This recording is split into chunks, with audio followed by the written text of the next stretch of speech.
Bienvenidos. Bienvenidas. Doble Tracción.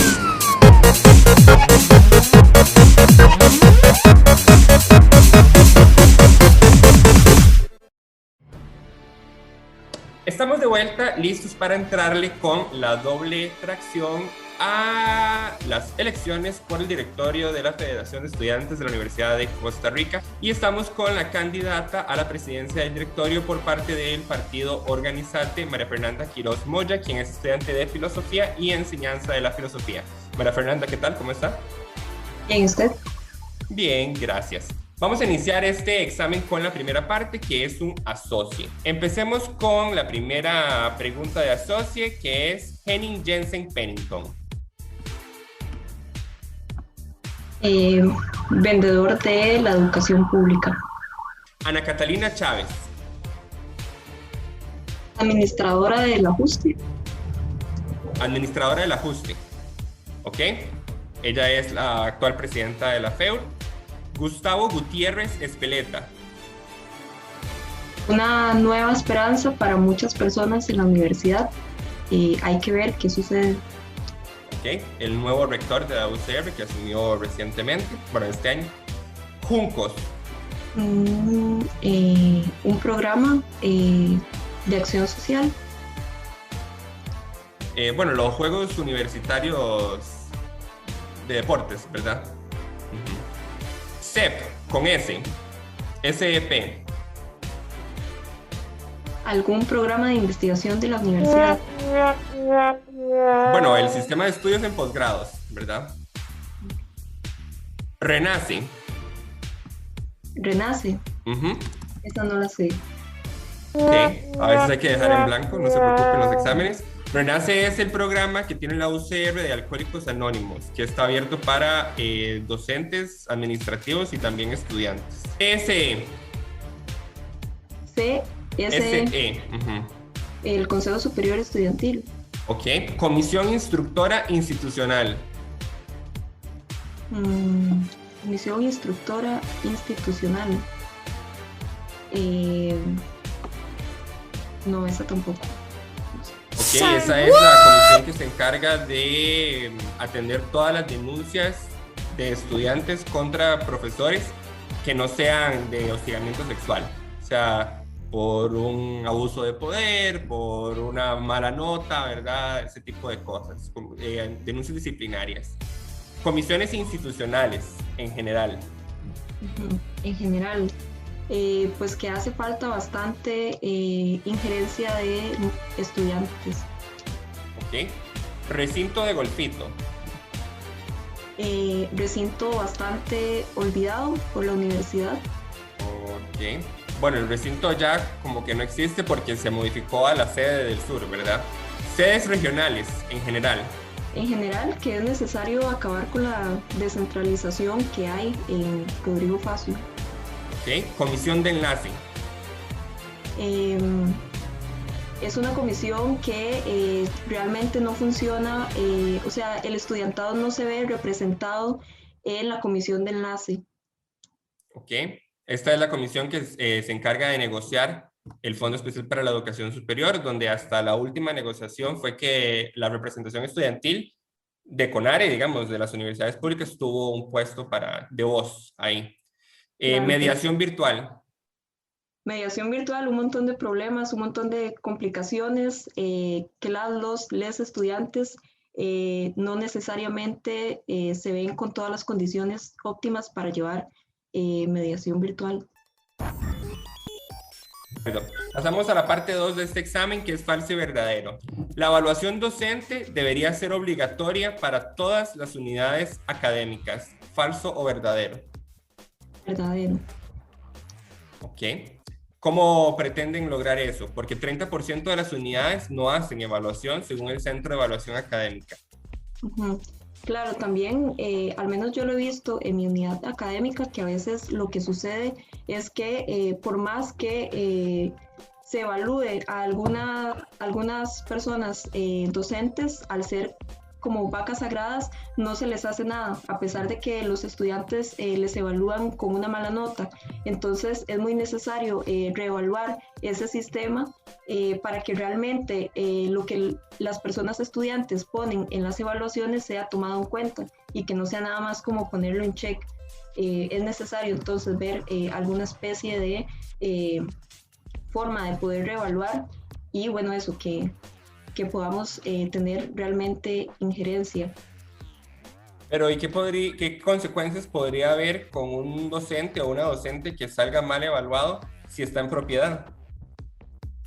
Claro, ese es el asunto, que a veces si evaluamos mal a un docente que está en propiedad, no se le hace nada, sino que se mantiene en impunidad. La solución, al menos que vemos desde Organizate, es que sería necesario pues dar capacitaciones a docentes para que puedan mejorar su desempeño. Los grafitis que se hicieron durante la última toma del edificio de Ciencias Sociales son vandalismo y sus responsables debieron ser sancionados. ¿Falso o verdadero? Falso. ¿Por qué? Porque los grafitis son un medio de expresión que tenemos las masas en general y bueno, acá también el movimiento estudiantil para expresar algunas de las cuestiones pues que no nos quieren escuchar de otras formas y bueno, yo resaltaría también el hecho de que se dieron grafitis no solamente en ciencias sociales, sino también en la Facultad de Letras, hay grafitis, por ejemplo, venimos del 8 de marzo, y bueno, también el movimiento de mujeres pone grafitis en las calles como una forma de protestar y una forma de ser escuchadas, de ser escuchados, ya sea dentro del movimiento estudiantil o del movimiento de mujeres. Okay. O sea, para usted son legítimos a pesar de que van en contra de la normativa. Claro. De acuerdo. El personal de orientación de la Oficina de Orientación está capacitado en materia de prevención del suicidio. ¿Falso o verdadero? Creo que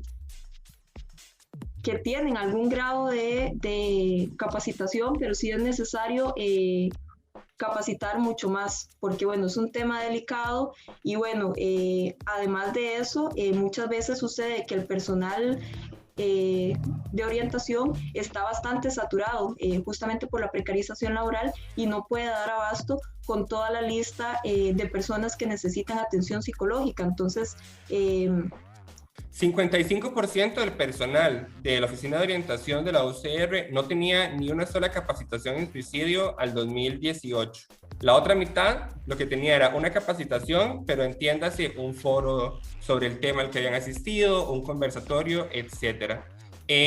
Una de las recomendaciones de la Organización Mundial de la Salud es procurar que los servicios de atención psicológica y los que pueden recibir estos casos de ideación suicida tengan una jornada continua, estén lo más disponibles posible. Ustedes desde Organizate apoyarían impulsarían que la Oficina de Orientación trabaje jornada continua y no haga receso de almuerzo. No, por lo que estamos es más bien por la contratación de más personal, justamente para no sobrecargar en una persona todo el trabajo. Entonces sí, eso. Pero entonces, aunque se contrate más personal, ¿ustedes estarían de acuerdo con que la Oficina de Orientación siga cerrando durante horas de almuerzo? Que es cuando los estudiantes pueden ir. Ajá, no, más bien el hecho de poder contratar más personal haría posible que esas instancias estén abiertas con más tiempo, no solamente a la hora de almuerzo, sino también incluso en jornadas en la noche, porque hay muchos estudiantes que trabajan y solamente pueden ir a la U en la noche, y bueno, ya la noche está cerrado, ¿verdad? La UCR debe aumentar sus actuales ingresos por la vía del vínculo externo remunerado. ¿Falso o verdadero? Falso. ¿Por qué? Creo, digamos, que la pelea más bien debería ser porque el Estado garantice más presupuesto universitario, pero también por una redistribución del presupuesto universitario, porque a veces sucede mucho que nos dicen como no hay presupuesto, pero vemos, digamos, que los bolsillos de las autoridades universitarias pues se mantienen bien, a pesar de que nuestras condiciones de estudio pues son totalmente contrario. Entonces es necesario eso, como una pelea por más presupuesto, pero acompañado de una redistribución de ese presupuesto. De acuerdo. Todas las carreras de la UCR deberían estar acreditadas ante el SINAES. ¿Falso o verdadero? Verdadero. De acuerdo. La convención colectiva debe volver a abrirse a discusión este año para modificar excesos y brechas que quedaron pendientes de la última que se hizo en 2018. ¿Falso o verdadero? Verdadero. ¿Cuáles son esas brechas o excesos que ustedes consideran que siguen pendientes? Los excesos, los altos salarios de las autoridades universitarias. Y bueno, hablando de brechas, todavía pues el sector que está en interinazgo padece, digamos, sí, de precarización laboral. Siempre, digamos, pasa que se les paga menos o se atrasan, digamos, sus pagos, y bueno, cuando el estudiantado está en vacaciones, ¿verdad? El sector interino básicamente está desempleado, no tiene estabilidad laboral, eso también conduce a no tener estabilidad emocional en muchos casos. Entonces sí es necesario pelear, digamos, a la par de, por ejemplo, el comité de personas en interinazgo para poder solventar o poder darle, digamos, una solución al problema que tienen ahorita con respecto a la precarización laboral. El porcentaje de la anualidad debería ser escalonado, o sea, ser más alto al inicio cuando está empezando el funcionario o la funcionaria su carrera universitaria y ser más bajo cuando ya va de salida. ¿Falso o verdadero? Verdadero. O sea que en ese sentido ustedes sí estaban de acuerdo con la propuesta de la rectoría anterior.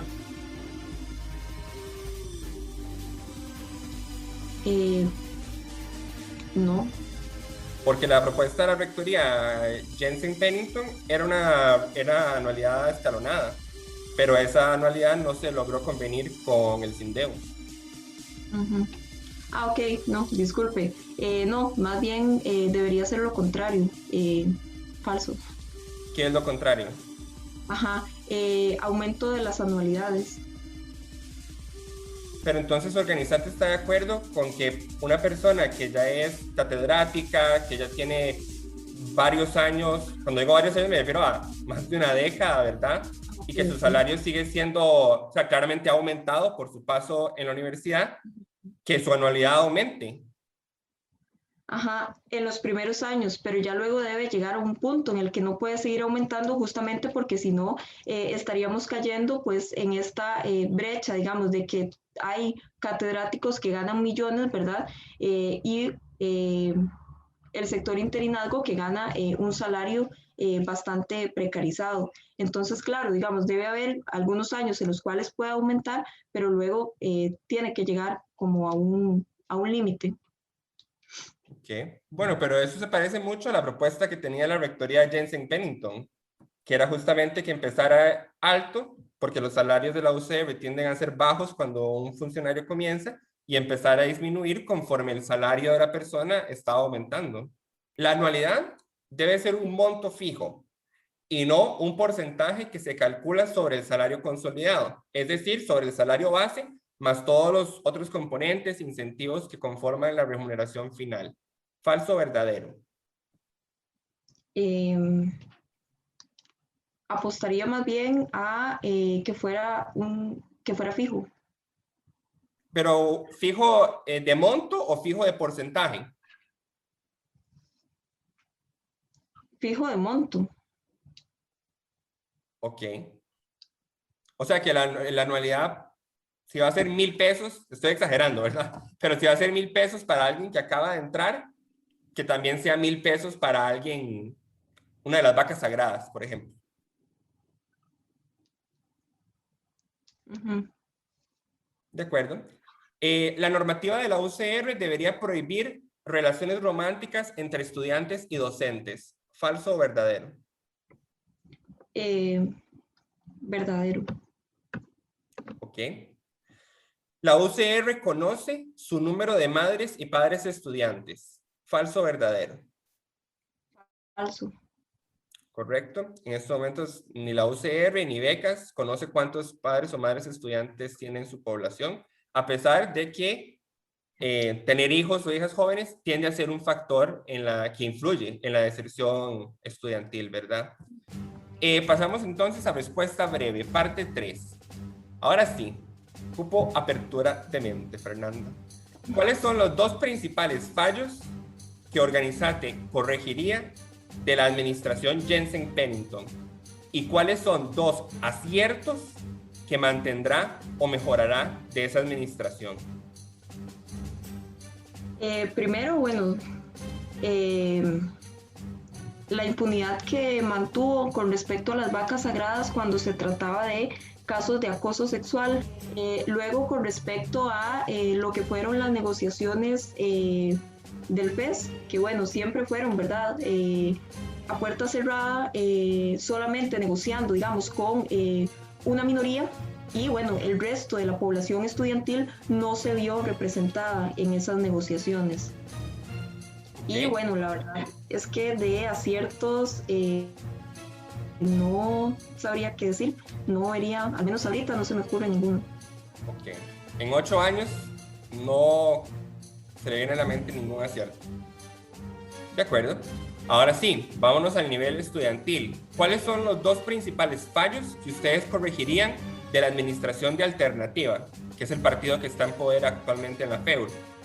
Ok, con respecto a los aciertos, vemos que, bueno, es muy bueno el hecho de que hayan mantenido alguna especie de trabajo con algunas colectivas feministas dentro de la universidad. Y bueno, en Organizate ya hemos, ¿verdad?, pensado, hemos tenido algunas reuniones para continuar trabajando y manteniendo un diálogo constante con las colectivas en la universidad, y no solamente colectivas, sino bueno, también incluyendo a mujeres independientes, porque bueno, nos parece, digamos, que la forma correcta de enfrentar toda la violencia patriarcal que hay en el campus es más bien incentivando la organización del movimiento de mujeres. Eso, digamos, podría decir que es un acierto. Y luego, con respecto a los desaciertos, el hecho, digamos, pasamos, digamos, de tener una administración, o más bien una federación que fuera meramente administrativa con progre, a una federación con alternativa que se pintaba con tintes políticos, pero que al fin y al cabo siguió haciendo pactos con la rectoría, haciendo pactos con las autoridades universitarias. Y a Organizate lo que nos parece es que necesitamos incentivar la organización estudiantil. Por ejemplo, ahorita tenemos en común el tema del voto universal.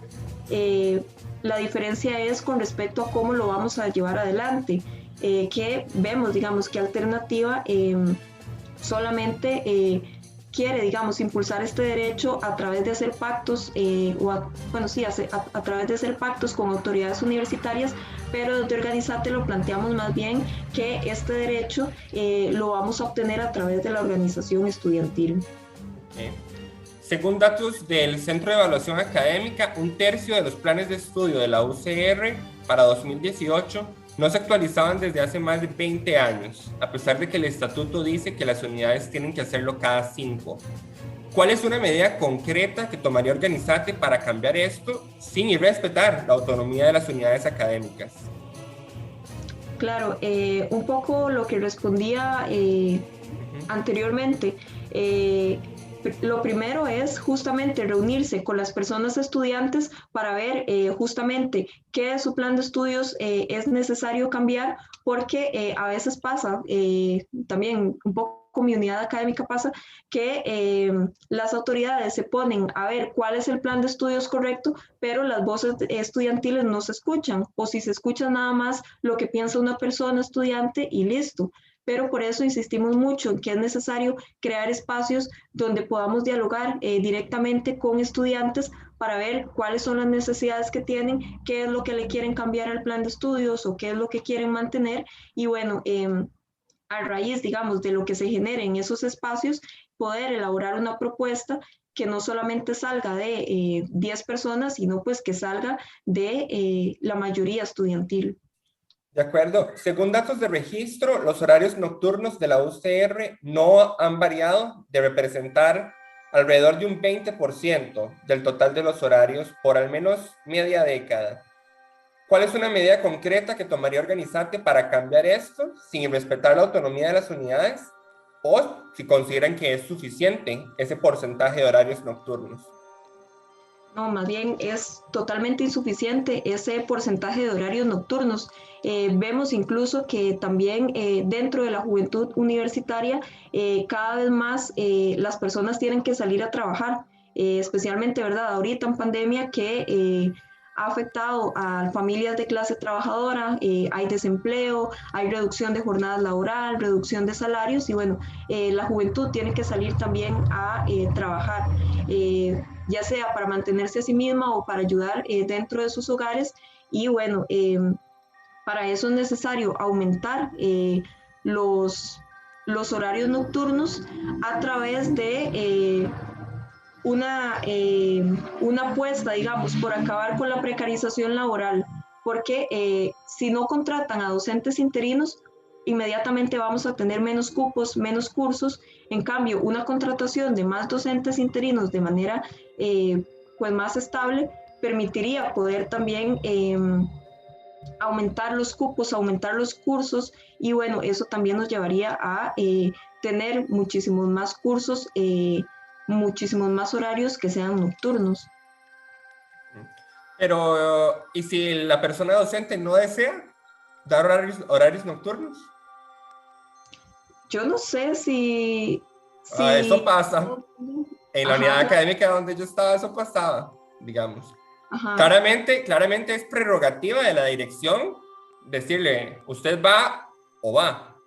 Pero hay algunas direcciones que prefieren para no crear ambientes tensos, pues dejar a las personas que quieren ir a una sede o que quieren ir a un horario nocturno, pues que sean esas las que lo den. ¿Qué pasa con esa cultura? Ajá. Claro, se puede dar. Yo creo que ahí entonces la federación debería servir como herramienta para impulsar a las unidades académicas a que, bueno, es necesario, no es como un lujo, sino que más bien es un derecho y es una necesidad que tienen muchísimas personas, estudiantes, de tener horarios nocturnos. Entonces, claro, también esa es como un poco la labor de una federación de estudiantes de empezar a pelear, digamos, por derechos que tienen estudiantes, en este caso, pues el horario nocturno. Ok. Entre 2018 y 2015, según datos del Estado de Nación, mientras el FES creció 86%, la matrícula creció un 19% y la masa salarial un 80%. En promedio, según datos del CONARE, el FES creció por año 8%, la matrícula un 4%, los proyectos de investigación un 8% y la masa salarial un 10%. ¿Es aceptable para Organizate estos ritmos de crecimiento donde matrícula es lo que menos ha estado creciendo? No, justamente porque, o sea, si nos dicen es que el FES está creciendo, no sé, a veces el sentido común nos puede decir como, qué bien, pero también eso hay que analizarlo a través de un montón de factores más. Justamente, por ejemplo, esto, que cada vez entran más estudiantes a la universidad, entonces, si bien el FES crece, es insuficiente para solventar las necesidades que tienen pues toda la población estudiantil. Entonces, por eso vemos que si bien el FES crece, todavía hay problemas de infraestructura, todavía hay problemas de cupos, de cursos, etcétera. Pero el FES crece y lo que menos está creciendo es matrícula. Ajá, y aún así vemos todas estas necesidades. Por eso, pero ustedes en Organizate buscarían que matrícula... ¿Es aceptable un ritmo de crecimiento donde matrícula es lo que menos crece? ¿O ustedes buscarían que matrícula crezca más que salarios, o crezca más rápido que proyectos de investigación? Claro, o sea, también el asunto es que para entrar a la universidad y luego bueno, más bien, primero, para entrar a la universidad es difícil, en el sentido de que la universidad excluye con el examen de admisión. Entonces, en primer lugar, hay un montón de gente que se queda rezagada, que no puede entrar a la universidad, y luego, para las personas que logramos entrar a la universidad, también es difícil mantenerse, justamente porque las becas no alcanzan, porque no hay horarios nocturnos para la gente que trabaje, y bueno, la universidad cada vez más va teniendo una dinámica de excluir estudiantes. Justamente por eso es que vemos datos en los que la matrícula no crece, como el que usted está presentando. Entonces sí es necesario, para un aumento de la matrícula, apostar, por ejemplo, a mejores becas, a becas que realmente cubran el costo real de las vidas universitarias. Esa sería una forma, por ejemplo, de hacer que las personas estudiantes puedan matricular y, bueno, no queden, digamos, rezagadas. ¿Y tocar los salarios de las personas funcionarias es una medida que ustedes impulsarían? Claro, de las autoridades universitarias. Pero, por ejemplo, la anualidad, ¿la tocarían? Ya sea bajarla o escalonarla, o usted mencionaba lo de un monto fijo, ¿alguna de esas cosas las impulsarían? Creo, digamos, que lo primero es elaborar un plan junto con el Comité de Personas Interinas, justamente porque son esas personas las que más se están viendo afectadas si hablamos de salarios en la universidad. Pero bueno, sí, como teniendo, digamos, como visión que no podemos seguir manteniendo que las autoridades universitarias, estas como llamadas vacas sagradas, sigan manteniendo salarios altísimos en detrimento de salarios para las personas interinas y también de las condiciones de estudio de todas las personas. Pero la estructura actual de la anualidad que aplica para todos, ¿verdad? O sea, todos y todas, sea usted vaca sagrada o no, la anualidad es pareja en este momento. Esa estructura no propicia también que se generen vacas sagradas con salarios exorbitantes. Claro, es que digamos, por eso lo planteaba así, la anualidad, eso usted dice como la anualidad es igual, ¿verdad? Y claramente, digamos, es así, pero por eso yo lo que planteaba en mi respuesta era ver, digamos, la división real que hay en la universidad, que es por un lado docentes interinos y por otro autoridades universitarias, porque cuando lo vemos fragmentado vemos que hay una gran diferencia. Entonces por eso también planteábamos la necesidad primero de elaborar un plan junto con el Comité de Personas Interinas para solventar esa necesidad, porque no son lo mismo. Pero es que ahí usted está dejando de lado una parte importante de las personas funcionarias, porque usted dice interinos y dice autoridades, pero hay un montón de gente en propiedad que no son interinos claramente y que no son autoridades universitarias, que son simplemente personas docentes en propiedad. Okay. Después, se ha hablado mucho en otras campañas de asignar el 22% del presupuesto universitario a las sedes, porque son el 22% de la población. ¿Eso es una medida que impulsa a Organizate o no? El 22%, perdón. El 22 por el 22. El 22% del presupuesto universitario para las sedes regionales. Okay. Yo no sé, digamos, si el 22% lograría cubrir las necesidades que tienen las personas en sedes y recintos regionales. Entonces, creo que debería haber primero una reevaluación a ver si lo que se ocupa es un porcentaje mayor para asignar a sedes y recintos. Ok, pero si Organizate sí impulsaría redirigir presupuesto hacia las sedes, ¿de dónde lo quitaría de la sede Rodrigo Facio?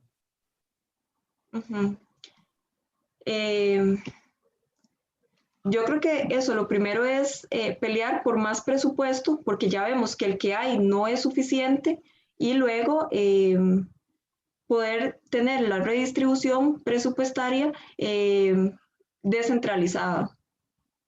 Por eso, pero si la redistribuyen, ¿A dónde quitan en sede de Rodrigo Facio? Es que creo que ese es el asunto.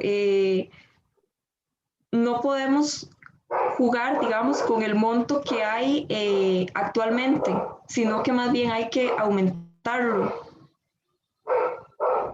Ok. Pasamos ya a la última parte, que es desarrollo. La Contraloría General de la República ha emitido múltiples disposiciones que son de acatamiento obligatorio sobre la UCR a lo largo de los años. En estos momentos hay 9 disposiciones, según la plataforma de Contraloría, que la UCR tiene que cumplir. ¿Ustedes en Organizate asumen estas disposiciones como obligatorias o consideran que atentan contra la autonomía universitaria?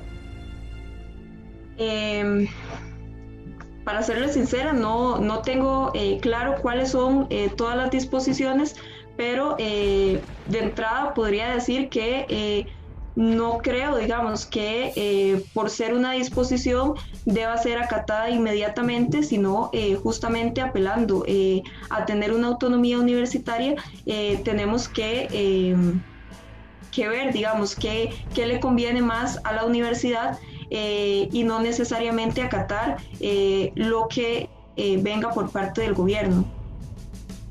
Pero la Contraloría no es un órgano de gobierno central, ¿verdad? Uh-huh. Es un órgano técnicamente adscrito a la Asamblea Legislativa, pero también es independiente de la Asamblea Legislativa, ¿verdad? Uh-huh. Sí, aún así creo, digamos, que no necesariamente hay que acatar lo que venga de las instituciones del Estado. Okay. El Consejo Universitario aprobó hace años la política del 80-20, que es que hasta 80% del presupuesto se puede dedicar a salarios y 20% se dedica a lo demás. Por ejemplo, becas. El gasto de la UCR se ha mantenido cerca de esa línea, por debajo, pero cerca, en los 70s.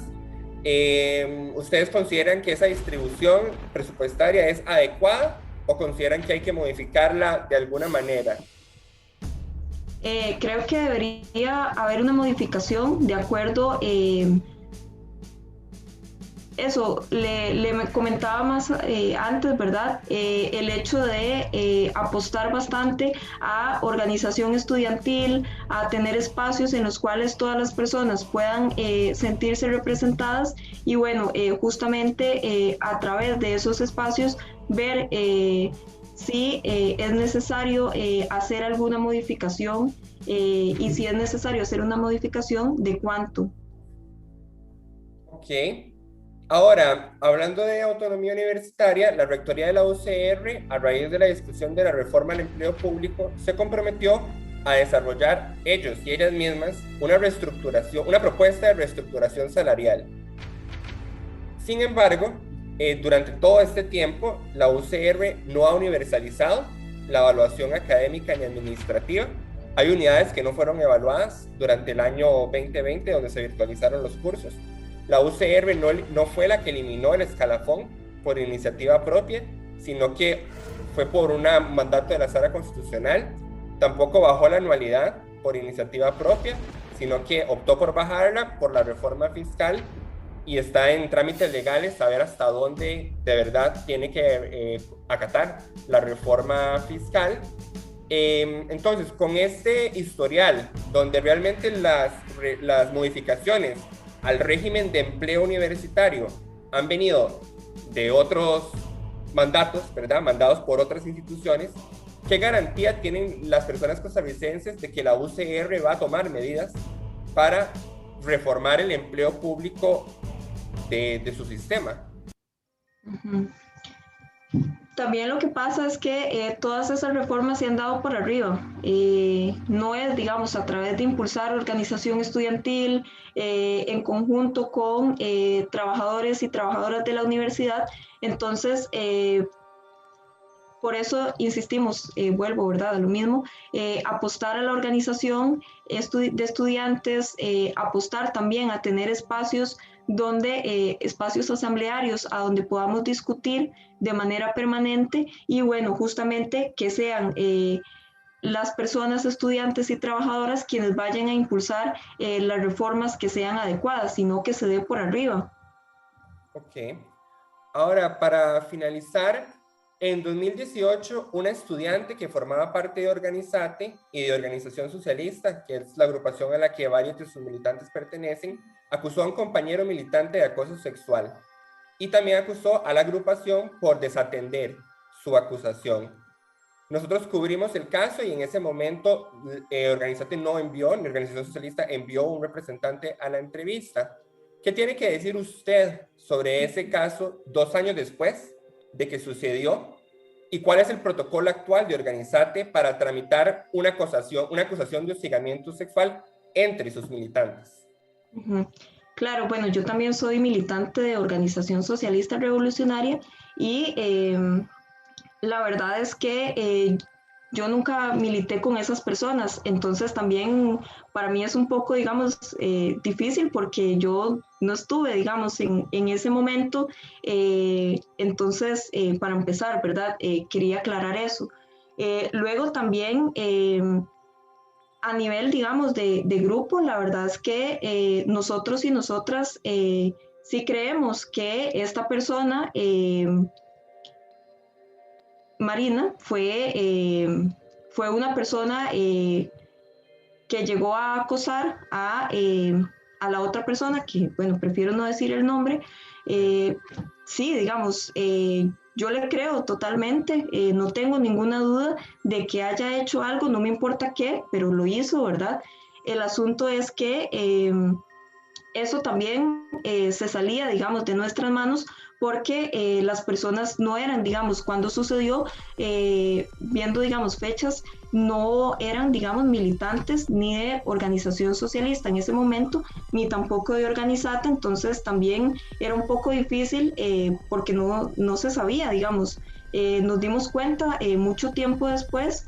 Y bueno, también un poco esa fue la situación en la cual pues nos vimos atados y atadas de manos y eso, ¿verdad?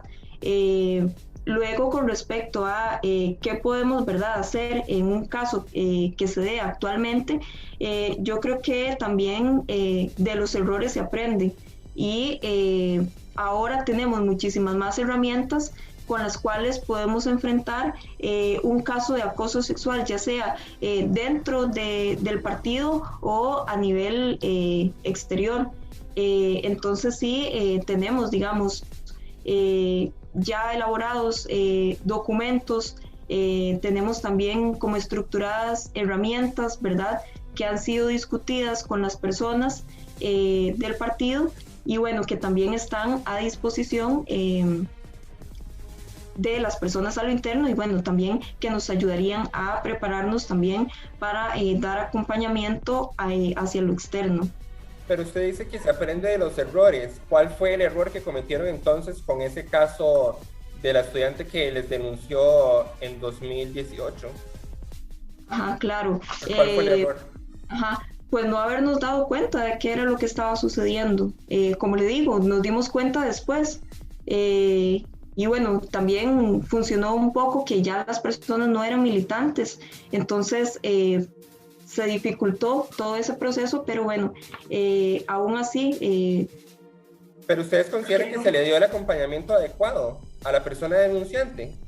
No, porque no nos dimos cuenta. Ese No, es pero asunto. cuando llegó ella Okay, a plantear la situación, ¿se le dio el acompañamiento adecuado?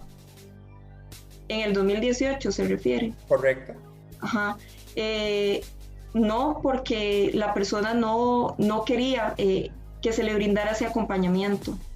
Bueno, ahí sí tengo que decir que según la declaración de la denunciante eso es falso, porque ella más bien no solo acusó a la persona que ella asegura que le acosó sexualmente, sino que después les acusó a la organización porque desatendieron su acusación. No hubo recepción de la acusación, no se acogió de ninguna manera. Entonces, cuando usted dice que no quiso, eso es falso desde las declaraciones que dio esa denunciante.